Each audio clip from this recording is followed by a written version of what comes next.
Welcome back to Afternoon Live. From sugar content to sodium, you can learn a lot from a food label, but according to our next guest, a lot of us just don't bother to look. Here with the reasons you should always be checking the labels, we welcome back personal trainer Craig Fitzpatrick. Great to see you. Great to see you again. Yeah. You've brought some delicious items, yes, but maybe things we should be double and triple checking before we dive in. Yeah, and I'd say most of these things are good, great even. Yes. But it's all about the amount. So one of the potential offenders can be nut butters. Nut butters are great, good source of fat, good source of protein.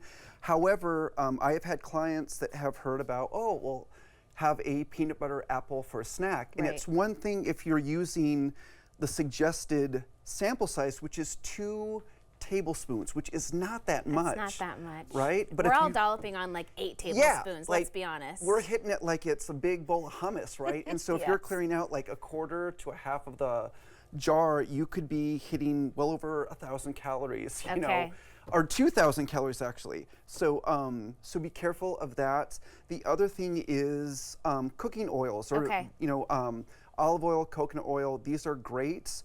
But again, these are 1 tablespoon. So if you're having a salad and you're like drizzling it, you might be, you know, putting on like 5 tablespoons worth and not realizing it.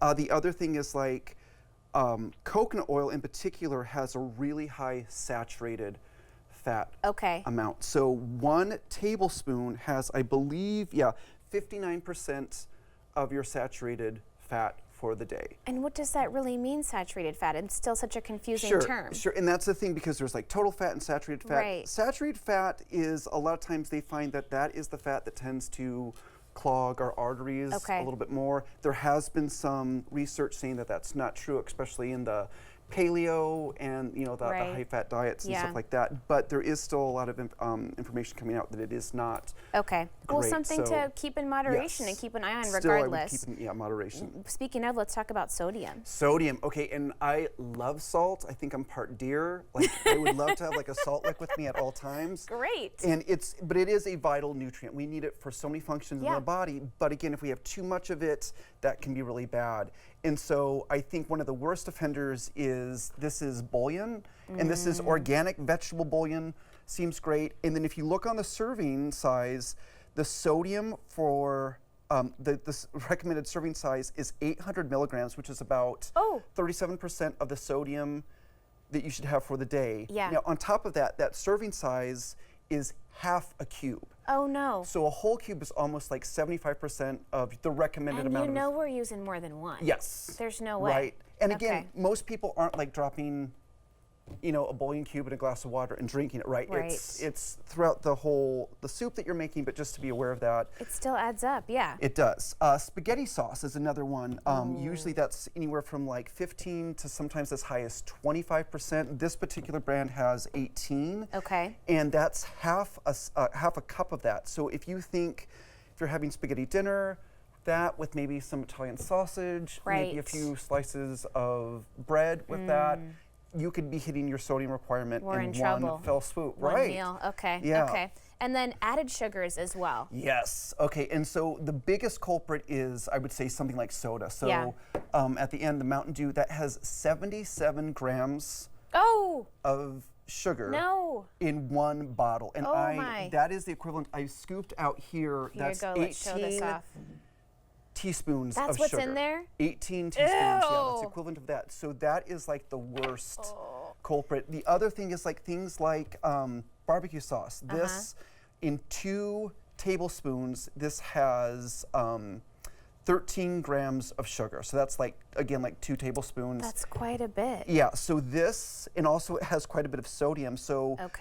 again, it's delicious. I love barbecue sauce, but if you're really, you know, laying it on pretty hard, that can add up so fast. And then what should we be aware of in terms of sugar versus added sugar, because they're labeled differently? Yes. So the other thing too, again, and I'm not trying to pick on Kinder's barbecue, but if you look at the ingredients, it will list, the first ingredient it lists is tomato puree, right? Second one is brown sugar. The fourth ingredient is sugar.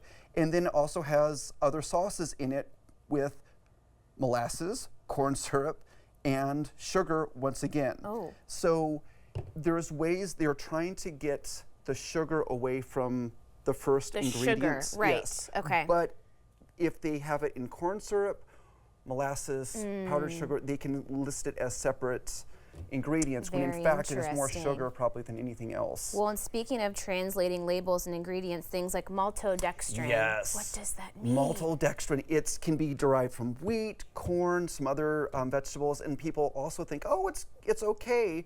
But basically what they're doing is they are extracting sugar. In the process they do it, they use acids and heat to extract the sugar, and the problem is there's not much nutrients to it, and it can also spike your blood sugar really bad. And people, we like it because it makes us feel good. It'll cause that sugar spike, and that's one of the reasons that they put it into food. It's very cheap, but it can also make us feel terrible, especially if you're diabetic or pre-diabetic. For sure. Yes. Okay. So, well, I mean, I'm trying to pay more attention, especially as I'm feeding my kids, right? Yes. Of reading labels and understanding the balance of everything, and looking for ingredients that you would even just know what they mean. Absolutely, and I think maltodextrin is another one, right? It was listed as corn maltodextrin, so it doesn't sound bad, right? It sounds like it's from corn, when in fact, it's corn. Yeah, it's corn. It's okay, but it can actually spike your blood sugar pretty bad. Okay. Lots to learn. We've covered a lot of ground today. Thank you so much. Great to see you. Great to see you too. We'll have more information on our website at katu.com. We'll be right back with more Afternoon Live right after this.